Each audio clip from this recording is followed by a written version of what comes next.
तो ताकदीने आम्ही सगळ्यांनी त्या ठिकाणी काढला आणि लोकसभेनंतर या शक्तीपीठ बदल राज्य शासनाच्या भूमिका त्या ठिकाणी वेगवेगळ्या होत्या। लोकसभेला मात्र शक्तीपीठ करणार अशा पद्धतीची भूमिका महायुतीचं सरकार त्यावेळी घेत होतं। लोकसभेला निकाल लागला आणि मग सगळीकडेच वातावरण झालं की या निकालामध्ये शक्तीपीठ प्रकल्पाचा लोकांचा जो काही राग आहे तो त्या ठिकाणी निघाला, हे साधारणपणे सरकारला त्या ठिकाणी लक्षात आलं आणि म्हणून विधानसभेच्या तोंडावर ज्यावेळी या शक्तीपीठचा विषय कोल्हापूर म्हणून आम्ही उचलून धरला, राज्यातल्या अनेकांशी गिरीशजी आणि त्यांचे सर्व सहकारी सातत्याने संपर्कात होते। अनेक जिल्ह्याचे दौरे गिरीश पोंडेंचे आमच्या वतीनं कोल्हापूर म्हणून अनेक जिल्ह्यामध्ये ते जाऊन आले, अनेकांनी आपल्या भूमिका मांडल्या आणि कोल्हापूरमध्ये मात्र त्यावेळी एक नोटिफिकेशन निघालं आणि नोटिफिकेशन काढून त्यावेळी शासनानं कोल्हापूर पुरता हा रस्ता रद्द केला अशा पद्धतीची भूमिका विधानसभेच्या आधी घेतली आणि ज्या दिवशी हा नोटिफिकेशन आहे त्या दिवशी आम्ही म्हटलं हा रस्ता आम्हाला कोल्हापूर पुरता रद्द नको आहे, हा रस्ता पूर्णपणे आम्हाला रद्द पाहिजे, ही आम्ही कोल्हापूरकर म्हणून आमची भूमिका। आणि म्हणून ह्या रस्त्याला पहिल्यापासून आमची भूमिका गरज नसलेला हा रस्ता ऑलरेडी रत्नागिरी नागपूर हायवे सोपल साहेबांनी अनेक आमदारांनी सांगितलं की या रत्नागिरी नागपूर हायवेला कुठले कुठले रस्ते जोडले जाऊ शकतात, कशा पद्धतीनं या हायवेची गरज नाही, ही भूमिका स्पष्टपणे अनेक आमदारांनी प्रामुख्याने त्या ठिकाणी सांगितले। आमची तीच भूमिका आहे।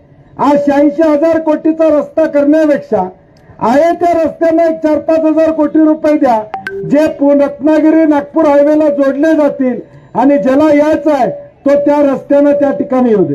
किमान आमच्या जिल्ह्यातले रस्ते जे नागपूर हायवेला आत्ताच्या असणाऱ्या हायवेला जातात ते निदान चांगले होतील, जोडले जातील, ही आमची भूमिका प्रामुख्याने त्या ठिकाणी। 86,000 कोटी रुपयाचा मी परवा कोल्हापूरमध्ये ज्यावेळी 12 जिल्ह्यातले लोक आले त्यावेळी हिशोब सांगितला वडेट्टीवार साहेब की 86,000 कोटी वसूल करायचे असतील तर 28 वर्षे लागतील। 28 वर्षामध्ये शेट्टी साहेब दरवर्षी 3,000 कोटी रुपये 500 रुपयाने मिळवायला पाहिजेत आणि 60 लाख वाहनं या रस्त्यावर जायला पाहिजेत। किती? 60 लाख। आता समृद्धी हायवे झाला, 2 वर्ष झालं, 500 कोटीच्या वर टोल तिथं गोळा नाही, तो रस्ता देखील आज उपयोगात नाही, हे वास्तव या महाराष्ट्रातलं या ठिकाणी। याचा अर्थ काय? कुणाचं तरी सिमेंट विकत घ्यायचं आहे का? कुणाचं तरी भलं कॉन्ट्रॅक्टरचं करायचं आहे का? आणि मग 100 वर्ष त्या रस्त्यावर टोल चालू द्यायचा, कारण की 30 वर्ष टोल काय फिटणार नाही आणि मग कायमच्या मालकीचा तो रस्ता करायचा, ही भूमिका शासनाची त्या ठिकाणी। आम्हाला कळत नाही की एवढा विरोध असताना आज सरकार राज्यपालांच्या अभिभाषणामध्ये त्याचा उल्लेख करतं, मुख्यमंत्री महोदय सांगतात की आम्हाला तो करायचा आहे। एवढा अट्टास कशासाठी? आमचं म्हणणं त्यांना आहे की या शक्तीपीठला पाठिंबा देण्यापेक्षा जे तुम्ही शक्तीपीठ जोडणार म्हणताय, मग पोहरादेवी असेल किंवा पंढरपूर असेल, ही सगळी मंदिरं, त्या मंदिराला 2-2, 3-3 हजार कोटी रुपये द्या, किमान येणाऱ्या भक्ताची व्यवस्था तिथं व्यवस्थित होईल, किमान येणाऱ्या भक्ताची व्यवस्था तिथं व्यवस्थित या ठिकाणी होईल। परंतु जसं मगाशी जयंत पाटील साहेब म्हणले तसं कॉन्ट्रॅक्टरना हवा असणारं काम या राज्यामध्ये आता होतंय आणि जयंत पाटील साहेब म्हणले तो मुद्दा सुद्धा पहिला मेळावा ज्यावेळी शाहू स्मारक मध्ये झाला त्यावेळी देखील संजय बाबा आपण सगळ्यांनी शेतकऱ्यांना विचारलं होतं, आम्ही तुमच्या पुढे 2 पावलं आहे, मागे बघताना तुम्ही राहायला पाहिजे एवढी काळजी घ्या। बरोबर आहे ना? आम्ही तुमच्या पुढे 2 पावलं आहे, आम्हाला निश्चितपणे हा तुमचा प्रश्न आहे, तुमच्या जमिनी जाणार आहेत, गरज नसलेला रस्ता आम्ही कोल्हापूर म्हणून या ठिकाणी सांगितलं। आता नागपूर रत्नागिरी हायवे सोलापूरचे कोण लोक आलेत का? अनेकांच्या जमिनी यात गेलेल्या आहेत, तुमच्या सोलापूरच्या सांगोल्यातल्या अनेक लोकांच्या जमिनी गेलेल्या आहेत, पुन्हा आता त्यांच्या जमिनी जाणार आहेत। आम्ही ज्यावेळी रत्नागिरी कोल्हापूर रस्ता या ठिकाणी नागपूर झाला, कोल्हापुरातनं गेला, शेतकऱ्यांनी कुठं विरोध केला नाही, रस्ता व्हावा अशी भूमिका घेत. आज कोल्हापूर गगनबावडा मार्गे कोकणाला रस्ता जोडला जातोय, तिथं कोण विरोध करत नाहीये. जे जे रस्ते जात आहेत, जे गरजेचे आहेत, तिथं शेतकऱ्यांनी या ठिकाणी विरोध केलेला नाही. परंतु हा गरजेचा नसलेला रस्ता, कॉन्ट्रॅक्टरसाठी असलेला रस्ता, म्हणून याला विरोध करण्याची भूमिका आमची प्रामुख्याने या ठिकाणी आहे. सरसकट आम्ही विकास कामाला विरोध करतोय असं नाही. एका बाजूला कर्जाचा डोंगर वाढत चाललेला, आता 86,000 कोटी रुपये घालणार, हे बँकेतनं कर्ज घेणार, ह्याला हमी सरकार देणार. म्हणजे कोण? सरकार म्हणजे कोण? सरकार देणार म्हणजे आपल्या डोसक्यावर आणखीन एक बोजा या सरकारच्या कर्जाचा या ठिकाणी चढणार. आणि म्हणून माझी आपल्याला विनंती आहे, संघर्ष आम्ही करणार आहोत. ज्यावेळी कोल्हापूरचा निर्णय झाला त्यावेळी आम्ही सांगितलं, भले कोल्हापूरचा रद्दचा निर्णय झाला असला तरी राहिलेल्या 10 जिल्ह्यासाठी कोल्हापूरकर कायमपणे पाठीमागे राहणार, ही भूमिका कोल्हापूर म्हणून आम्ही या ठिकाणी घेतली. आणि तुम्ही बघत असाल की गेल्या या वर्ष 2 वर्षामध्ये आम्ही सातत्यानं 2 पावलं पुढे टाकून या आंदोलनामध्ये सहभागी आहोत. आणि म्हणून मला आलेल्या 12 जिल्ह्यातल्या लोकांना सांगायचं आहे की आता स्थगन प्रस्तावावर अंबादास दानवेने विनंती केली, सभापतींनी मान्य केलेले 1 वाजता प्रस्तावावर ते चर्चा करणार आहेत. फार काही यश येईल मला वाटत नाही, कारण की कायद्यानं बोलायचंय. मागच्या वेळी आम्ही बोललेलोच आहे. अंबादास दानवेने आता एकनाथ शिंदे साहेबांचं भाषण ऐकवलं तुम्हाला. मुख्यमंत्री असताना त्यांनी सांगितलं रद्द म्हणजे रद्द अशी भूमिका घेतली. मग आता भूमिका तुम्ही का बदलताय? आता भूमिका तुम्ही का बदलताय? काय होईल असं नाही, परंतु कायद्यानं जो आमदार म्हणून आम्हाला अधिकार दिलेला आहे त्याचा वापर आम्हाला या ठिकाणी करायचा आहे. आणि म्हणून माझी विनंती आहे की आम्हाला 1 तास मी फक्त या ठिकाणी जाणार, यानंतर विश्वजित कदम आणि वडेट्टीवार साहेब या ठिकाणी बोलतील आणि परत बाकीची मंडळी बोलत राहतील. आम्ही तासभर सभागृहात काय होते बघून मी परत येतो आणि मग आपल्या गिरीश पुढच्या आंदोलनाची दिशा आपण ठरवूया. कृपा करून घरला जायची गडबड करू. मुक्कामाची तयारी आहे ना? हा, झोपायला लागलं तरी इथं. हा, त्यामुळे मुक्कामाची तयारी आहे. इथनं कोणी हलायचं नाही. जो आपल्याला निर्णय घ्यायचा आहे तो शेतकऱ्यांच्या हिताचा घ्यायचा आहे, शेतकऱ्यांच्या उत्कर्षाचा घ्यायचा आहे. आणि म्हणून ताकदीनं आपण हा संघर्ष पुढच्या काळात या ठिकाणी करूया, एवढीच अपेक्षा व्यक्त करतो. आणि यानंतर आमदार विश्वजित कदमांना विनंती करतो की त्यांनी थांबणार.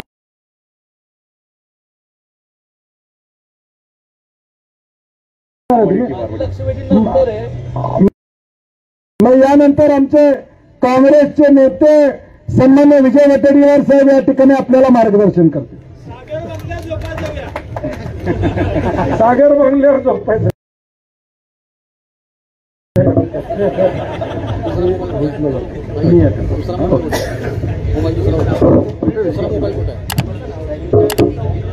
मला सोडायला कुणी यायचं नाही, बसायचं इथंच.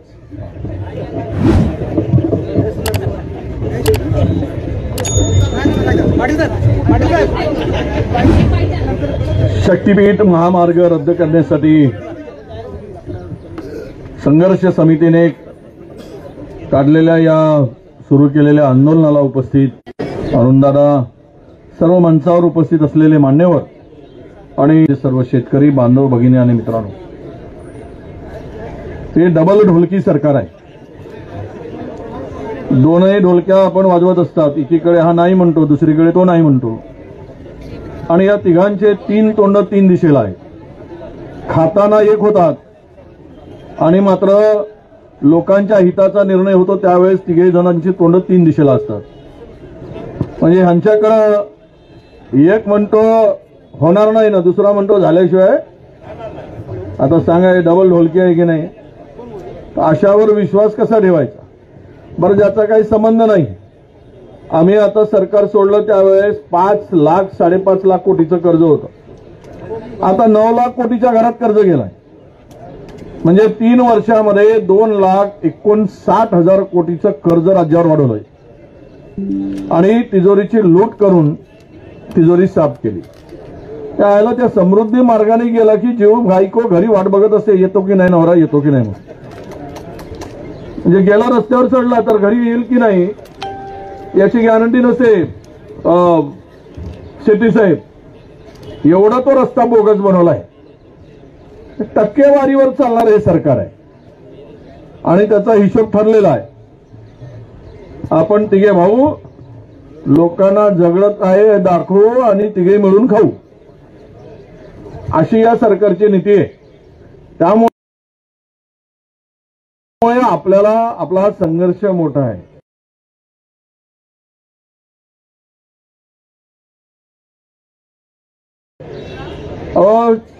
मातीवर प्रेम करणारी आम्ही, आई आणि माती हे दोन आमचे आयुष्यात असलेला आधार, आई आणि मातीचा, त्याशिवाय आपण जगू शकत नाही. पण ती माती आमची, ती शेती हिसकवण्याचं जर काम करत असेल तर तुमचा निर्धार असला पाहिजे, त्या मातीमध्ये आम्ही गाडल्याशिवाय राहणार नाही, ही भूमिका तुमची असली पाहिजे. शेतकऱ्यांच्या विरोधात जाऊन कुठला निर्णय होत असेल तर या सरकारच्या भूमिकेचं कोणी, आणि आता त्यांनी स्पष्ट सांगितलं, मी कोल्हापूरला गेलो होतो, हे लोक मिळाले, ती मिळाली, आणि त्यांना एक संदेश द्यायचा होता की मी शक्तीपीठ महामार्ग करणार. मग आता शिंदे साहेबांचं कोणी ऐकत नाही का? ते रद्द करू म्हणून बोलले, ते कोल्हापुरामध्ये बोलले, इकडे तिकडे बोलले नाही, कोल्हापुरात बोलले. आणि जर कोल्हापुरामध्ये जाऊन महालक्ष्मी मातेच्या दरबारात हे जर खोटं बोलत असतील आणि यांचं कदाचित आता मुख्यमंत्री महोदय शिंदे साहेबांचं ऐकतात की नाही हा खरा प्रश्न आहे. पण या सगळ्यामध्ये विचार केल्यानंतर एक गोष्ट नक्की आहे की या सरकारला जनहिताचं, शेतकऱ्यांचं भलं होईल अशा प्रकारची कुठली यांची भूमिका नाही. आजच माहितीच्या अधिकारामध्ये उत्तर आलंय, 1 वर्षामध्ये 2700 शेतकऱ्यांनी आत्महत्या केल्या 1 वर्षात. आणि या 1 वर्षाच्या 2700 शेतकऱ्यांनी आत्महत्या कशामुळे केल्या? या सरकारच्या नाकर्ते धोरणामुळे झाल्या. आणि पुन्हा जर हा शक्तीपीठ महामार्ग रद्द न करता करण्याचा प्रयत्न कराल तर आपण सर्वांनी एकजुटीने याचा विरोध करूया. विरोधक म्हणून तुमच्या पाठीशी आम्ही ताकदीने उभं राहिल्याशिवाय राहणार नाही, हा विश्वास देण्यासाठी आम्ही आलो. आमची भूमिका स्पष्ट आहे. आमच्या बंटी पाटलांनी या ठिकाणी सांगताना, जयंत पाटीलांनी सांगताना की जो मार्ग ज्याची गरजच नाही, ज्या मार्गाची आवश्यकता नाही, असा मार्ग करण्याचा अट्टास का करायचा? जमिनी आहे तेवढ्याच आहेत, जमिनी वाढणार आहेत का? माणसं वाढत चालली, पण जमिनी आहेत तेवढेच आहे. काल 10 एकरचा शेतकरी त्यांच्या 2 पोराला 2 मोरं असती तर 5-5 एकरचा झालाय. आणि त्याला 2-2 पोरं झाली की तो अल्पभूधारक झालाय. मग त्याला अल्पभूधारकाला भूमिहीन करायचा हा निर्णय सरकारला घ्यायचा. आज चांगल्या जमिनी, सुपीक जमिनी करायला काय घाम घालावा लागतो, किती कष्ट करावं लागतं या सरकारच्या माणसाला माहित आहे काय? कोणी राबले काय हे? आणि त्यामुळे मी तुम्हाला विश्वास द्यायला आलोय, या लढ्यामध्ये आम्ही 100% तुमच्या बरोबर आहोत. फक्त एवढंच, इथे आलात तसं प्रत्येक ठिकाणी ज्या वेळेस गरज पडेल त्यावेळेस तुम्ही सोबत राहण्याची आम्हाला गॅरंटी द्या. ही लढाई जिंकल्याशिवाय राहणार नाही, हा विश्वास मी आपल्या सगळ्यांना देतो. म्हणूनच आज मी हा शब्द देण्यासाठी इथे आलो. आपण आपली इतक्या लांब सोलापूर, कोल्हापूर, साताऱ्यावरून आलात, आपली हक्काची शेती वाचवण्यासाठी आलात. आपण आपल्या सर्वांना मी धन्यवाद देतो. आणि हे जर इथपर्यंत लांब येऊ शकतात तर मी मुख्यमंत्री आणि दोनही मुख्यमंत्र्यांना आवाहन करतो, त्या शक्तीपीठाच्या बाजूने तुम्ही मेळावा घ्या आणि शक्तीपीठ नको म्हणून आम्ही मेळावा घेऊ. त्यातले लाभार्थी आम्ही आणून दाखवू.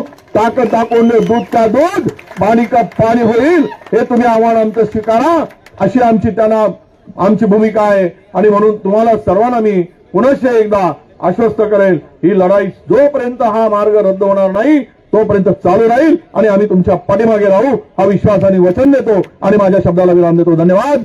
जय हिंद, जय महाराष्ट्र. मी हाऊसमध्ये जाऊ लागली का? माझं पण आहे ना, कारण आम्हाला हाऊसमध्ये जायचंय त्यामुळे. यानंतर सांगली पलुसचे आमदार जे आपल्या सांगलीच्या कार्यकर्त्यांसोबत आंदोलनामध्ये होते ते आपलं मनोगत व्यक्त करतील.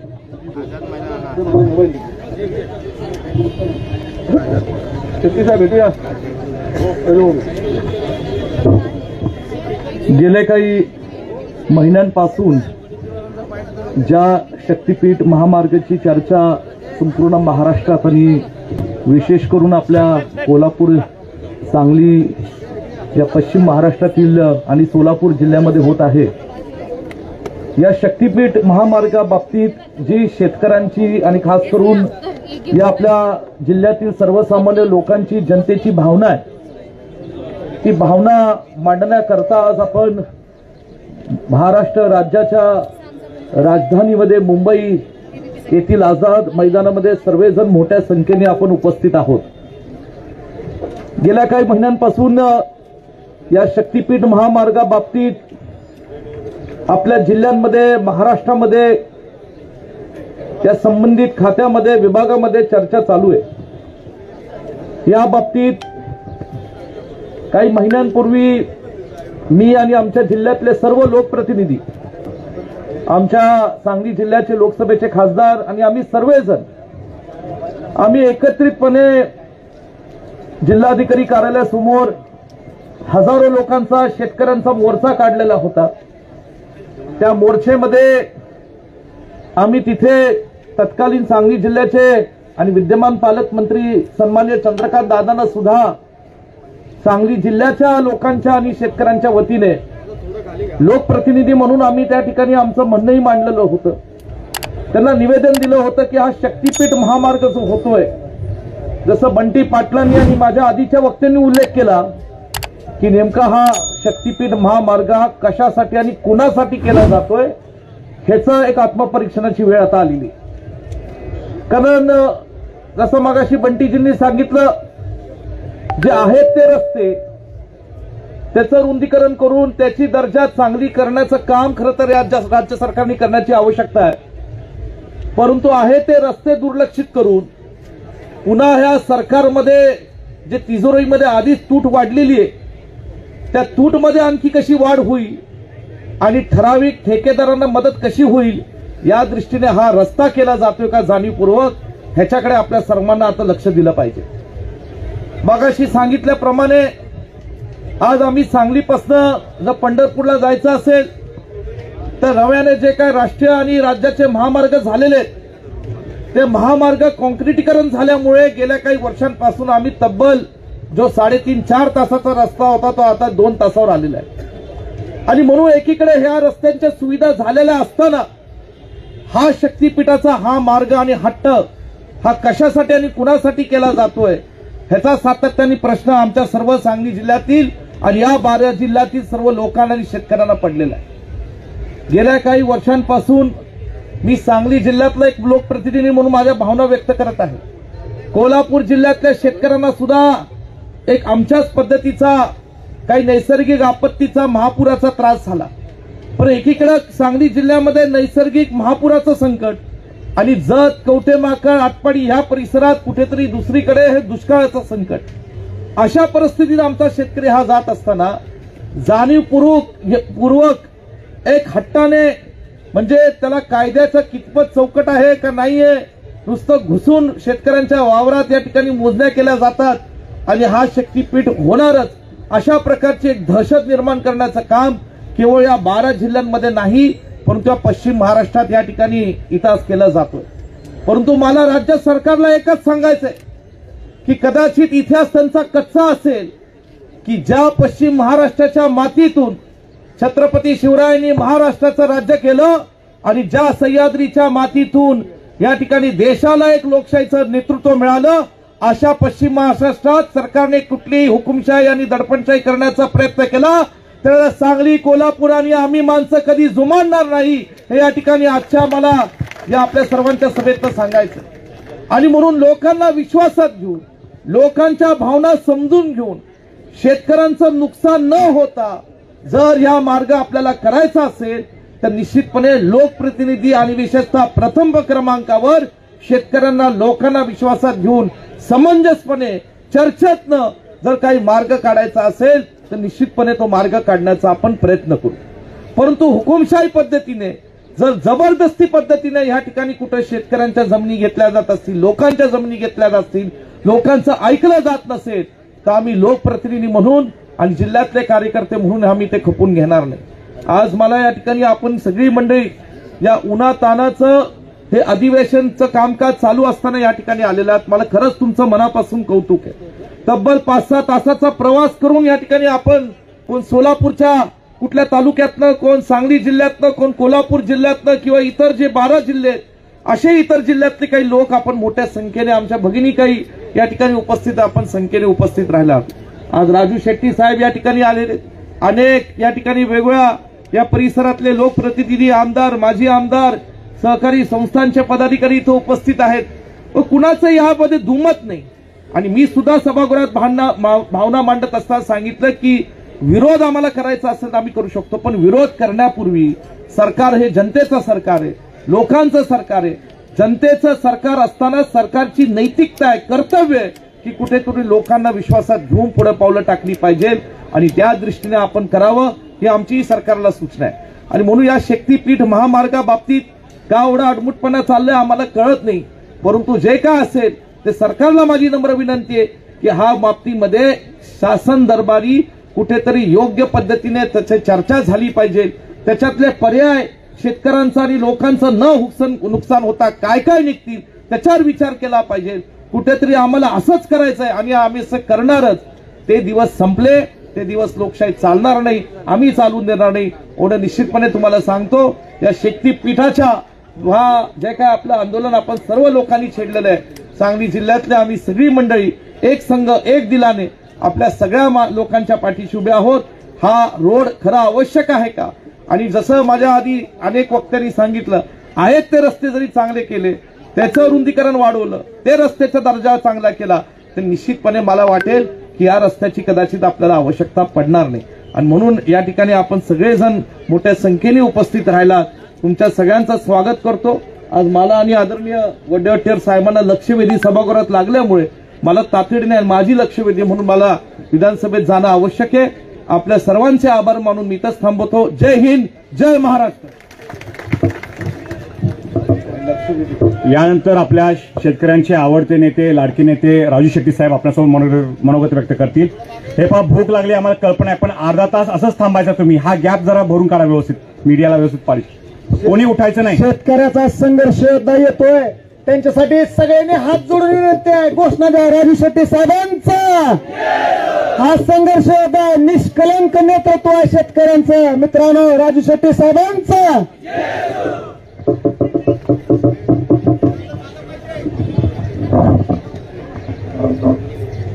शक्तीपीठ महामार्ग विरोधी संघर्ष समितीच्या वतीनं आज या ठिकाणी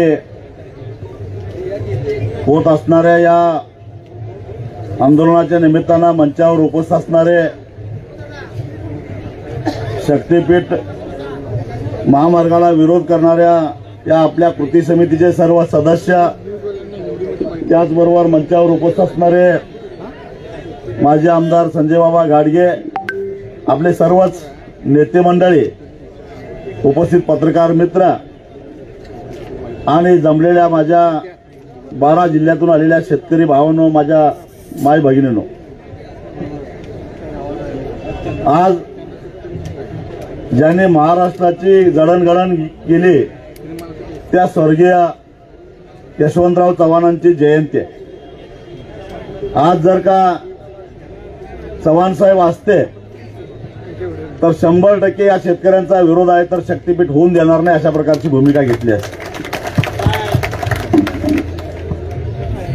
कारण त्याने एका वेगळ्या महाराष्ट्राचं स्वप्न बघितलेलं होतं आणि आजचे राज्यकर्ते आहेत त्यांचं एक वेगळंच स्वप्न आहे. त्यांना महाराष्ट्रातल्या जनतेचं काही देणं घेणं नाही, शेतकऱ्यांचं काही देणं घेणं नाही, पण आपली कमाई किती होते याच्यामध्ये मात्र बराचसा रस आहे आणि म्हणूनच या शक्तीपीठाचा घाट आहे. शक्तीपीठ देवाच्या नावानं, कारण आपण भाविक आहोत, देवा धर्माच्या नावानं आपण गप्प बसतो आणि म्हणून देवा धर्माचं नाव सांगायचं आणि आपला फायदा कसा करून घ्यायचा, आपले खिसे कसे भरून घ्यायचं, असा हा टाकलेला डाव आहे, लक्षात ठेवा. पार यांनी रस्ता चालू कुठनं केला, राष्ट्रसंत तुकडोजी महाराजांच्या मोजरीपासून चालू केला.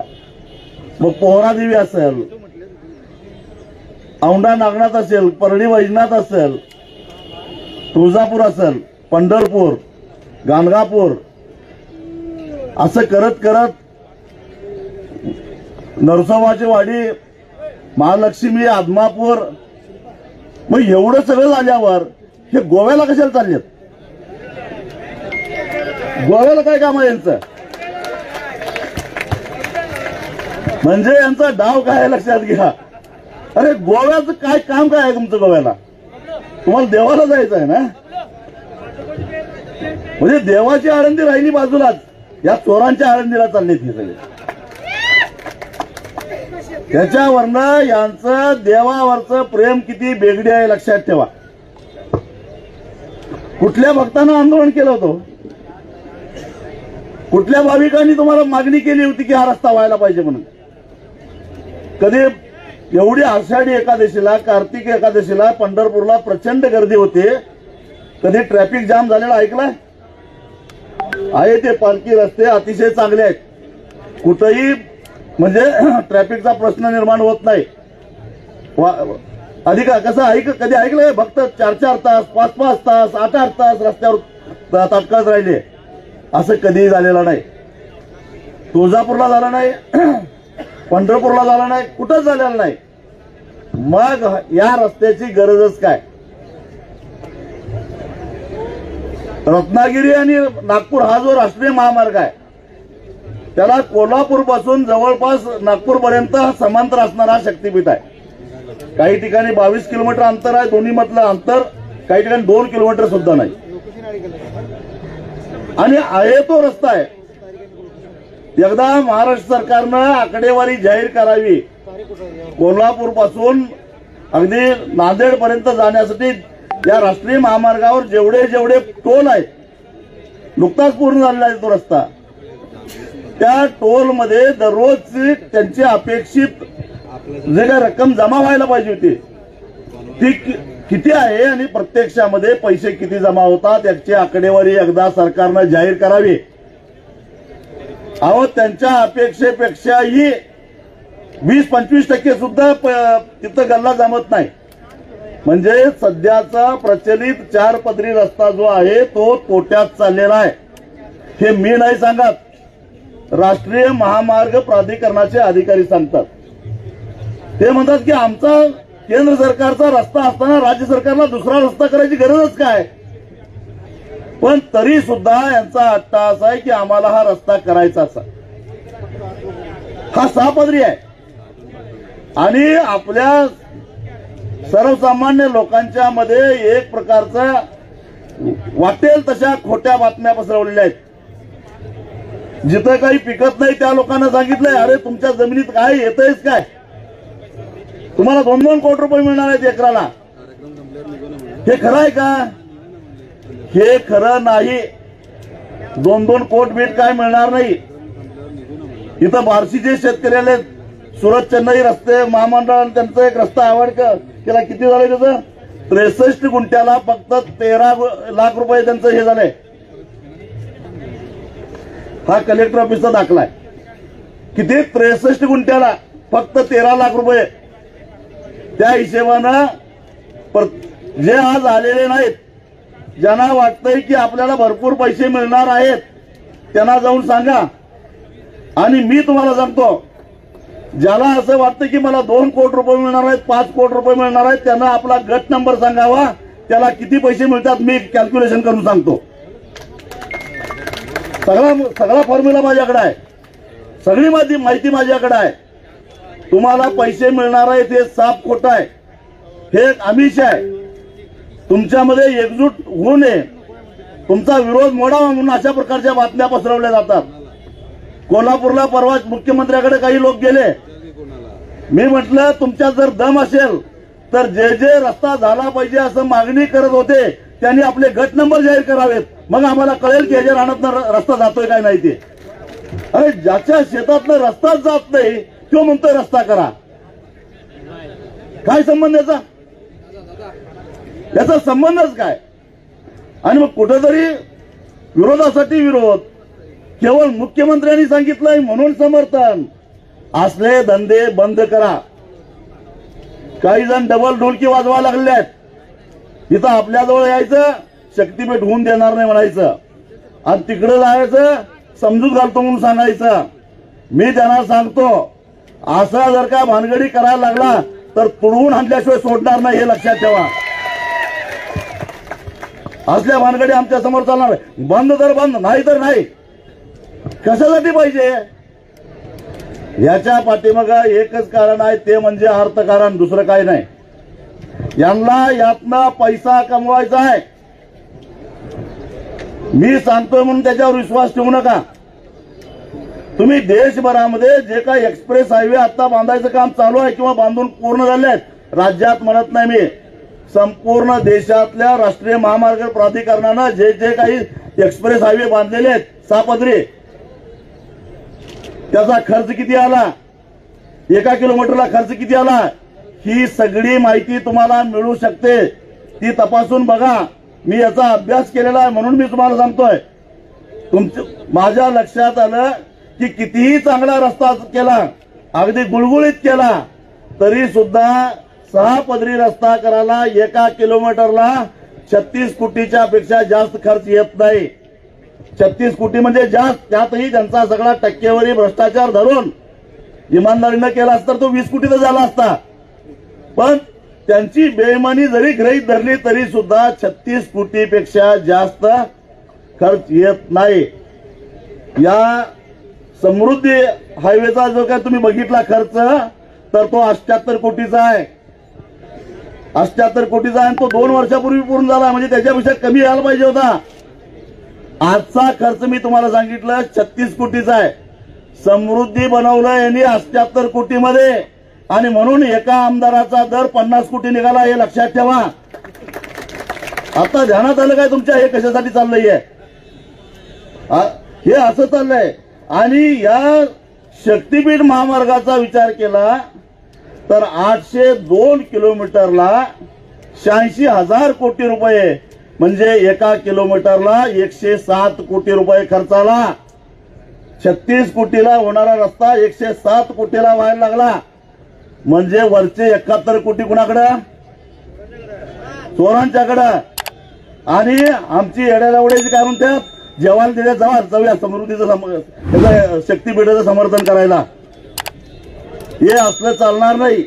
हे जे काय अमिषाला बळी पडून समर्थन करायला लागले आहेत, यांच्या सगळ्या कुंडल्या काढणं गरजेचं आहे. यांची सगळी पाळमुळं काढणं गरजेचं आहे.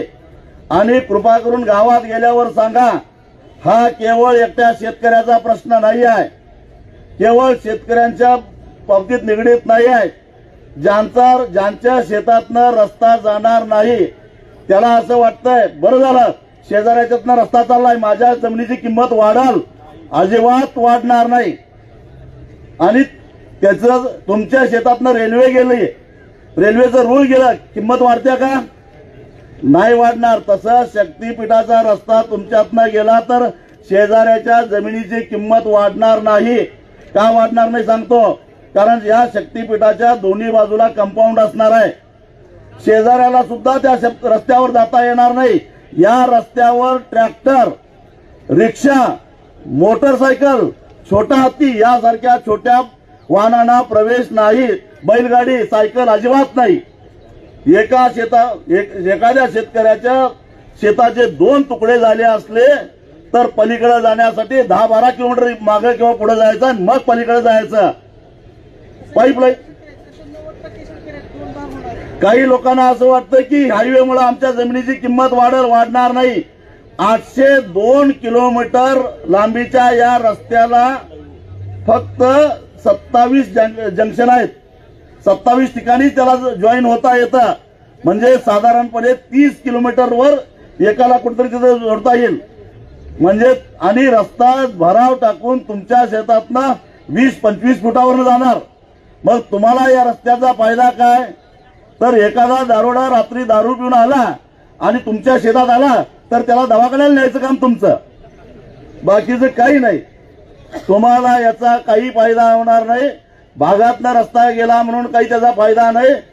आणि समृद्धीवरनं मी बऱ्याच वेळा जातो. एकदा ऑक्टोबर महिन्यामध्ये जेव्हा परतीचा मान्सून येतो त्यावेळी समृद्धीवरनं जाऊन बघा. शेकडो एकरामध्ये पाणी साचलेलं असतं विरुद्ध बाजूला. का माहितीये? कारण यांनी काय केलंय, आपल्या शेताची रचना आपल्याला माहिती आहे. बारीक बारीक ओढे असतात, ओढ असतात आणि पाऊस पडला तर त्यातून पाणी पलीकडे जात असतं. यांनी काय केलंय, नकाशावर किंवा सातबाऱ्यावर जिथं पड आहे, ओढापड आहे, तिथंच फक्त पायपा टाकून पाणी पास केलेलं आहे. बाकीचं कुठेही काय केलेलं नाही. आणि त्या भरावामुळं शेकडो एकर जमिनीमध्ये पाणी साचून राहतंय. महिना 2-2 महिने ते पाणी जात नाही. म्हणजे खरीपाचं पीक सगळं कुजून जातंय पाण्यामध्ये. हे शक्तीपीठ महामार्गाला जाऊन तुम्ही एकदा ऑक्टोबर महिन्यामध्ये स्वतः खात्री करून बघा. याचाही काय फायदा नाही. म्हणजे रस्त्याकडला आपली जमीन आली, किंमत वाढल, शून्य फायदा. परत आपल्या विहिरीच्या पाईपलाईन असतील, बाकीचे रस्ते असतील, सगळ्या पानंद रस्त्याची त्या समृद्धी महामार्गानं वाट लावलेली आहे आणि आता शक्तीपीठ महामार्ग वाट लावणार आहे. पानंद रस्ते आपल्याला शेताकडे जाणारे रस्ते आहेत. त्या रस्त्याचं काय होणार आहे काही माहित नाही. आणि म्हणून मी या रस्ते विकास महामंडळाच्या कार्यालयामध्ये जाऊन याचा सगळा डिटेल प्लॅन जो काय तो मागितला. त्यांच्याकडे काही माहिती नाही. म्हणजे याचा अर्थ कुठली तरी एजन्सी याची सगळी सर्वे करायला लागल्या. त्या सरकारी अधिकाऱ्यांना सुद्धा यातलं काही माहित नाही. आणि तरी सुद्धा जमिनीच्या मोजणी सुद्धा काही ठिकाणी व्हायला लागलेल्या आहे. हे होऊन द्यायचं का नाही हे ठरवा. माझी तुम्हाला विनंती आहे. आतापासून विरोध केला तर तुम्ही वाचणार आहेत. एकदा मोजणी झाली तर याला त्यांनी 1956चा कायदा लावलेला आहे. आणि 1956चा कायदा असा सांगतो, भलेही देवेंद्र फडणवीस सांगत कितीही सांगत आम्ही सक्ती करणार नाही. 1956चा कायदा असा सांगतो की एखाद्या शेतकऱ्यानं जर का विरोध केला तर पोलीस बंदोबस्तामध्ये ती जमीन ताब्यात घ्यावी असा 1956चा कायदा सांगतो. हे लक्षात ठेवा. ज्यांच्या धरणाला जमिनी गेलेल्या आहेत, ज्यांच्या 2013चा कायदा होण्यापूर्वी ज्यांच्या जमिनी पुनर्वसनासाठी गेलेल्या आहेत त्यांना याचा अनुभव असेल. पोलीस बंदोबस्तामध्ये ताब्यात घेतलं जातं. त्यामुळं आता जिथे काही मोजण्या चालू आहेत, काही खुणा करून ठेवल्या असतील, पहिला एक पवित्र काम करा. उद्या शिमगा आहे. या शिमग्याच्या मुहूर्तावर एक काम काय करायचं, त्यांनी केलेल्या सगळ्या खुणा उपडून टाकायच्या. गेल्या जिथं केलेल्या असतील तिथं बघूया किती वेळा मोजणी करतात ते. सगळ्या खुणा उपसून टाका. कोण काय करतंय बघूया. कुणाच्याच दम आहे बघूया. शेतकऱ्यांच्यावर कारवाई करायची. ही अशी भूमिका घ्यावी लागेल. नाहीतर नुसतं आझाद मैदानावर गेलो, आंदोलन केलं, आता आमची जमीन वाचली असं होणार नाही. यासाठी आक्रमक व्हावं लागेल. रस्त्यावर यावं लागेल. आरेला कार्य म्हणावं लागेल. जो आडवा येईल त्याला तुडवावं लागेल तर जमीन वाचणार आहे. लक्षात ठेवा. आणि हे जर याची जर तुमची तयारी नसेल तर जमीन देऊन टाका. जेवढे पैसे मिळतील ते सुद्धा सहजासहजी मिळत नाहीत. प्रांत ऑफिसला गेल्यानंतर क्लार्क पासून प्रांतापर्यंत सगळ्याला टक्केवारी द्यावी लागते. त्यावेळी कुठे चेक निघतोय. गर्जा हिंदुस्तान चॅनलला सबस्क्राईब करा आणि ताज्या घडामोडी जाणून घेण्यासाठी बेल आयकॉनवर प्रेस करा.